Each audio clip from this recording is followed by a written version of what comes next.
ఈరోజు బొజ్జూరుపల్లె ఉప్పరపల్లె గ్రామాల్లో ప్రచార కార్యక్రమం నిర్వహించడం జరిగింది.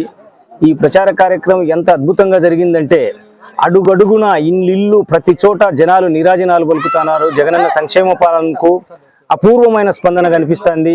కార్యకర్తలు నాయకుల్లో అయితే బ్రహ్మాండమైన ఉత్సాహం కనిపిస్తుంది. ఎక్కడ చూసినా కేరింతలు హోరింతలతో ఎక్కడ చూసినా అద్భుతమైన ప్రజాస్పందన, అద్భుతమైన నాయకుల్లో ఉత్సాహము పొరవళ్ళు దొక్కుతుంది. ఎప్పుడెప్పుడు 13వ తేదీ రావాలన్నా, ఎప్పుడెప్పుడు ఓటు వేయాలన్నా, జగనన్నను తిరిగి ముఖ్యమంత్రిని చేసుకోవాలన్నా అనే ఉద్దేశం ప్రజలు ఉవ్విళ్ళూరుతో అన్నట్టు అనిపిస్తూ ఉంది.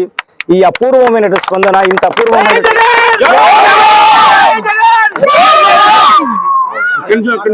బహుశా ఇంతటి అపూర్వ స్పందన ఈ మధ్య కాలంలో ఇదే చాలా గొప్ప స్పందన అని నేను భావిస్తున్నాను.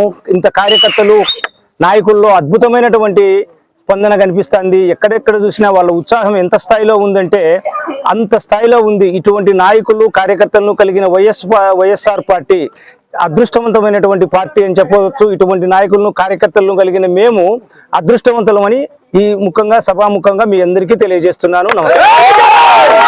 ఈ ఎలక్షన్లలో ఎమ్మెల్యే అభ్యర్థి అయినటువంటి రాచమల్లు శివప్రసాద్ రెడ్డికి, అలాగే ఎంపీ అభ్యర్థి అయినటువంటి అవినాష్ రెడ్డి గారికి మీ అమూల్యమైనటువంటి ఓటు హక్కును ఫ్యాన్ గుర్తు పైన వేయించి అఖండమైన మెజారిటీతో వాళ్ళిద్దరినీ గెలిపించవలసిందిగా కోరుతున్నాను.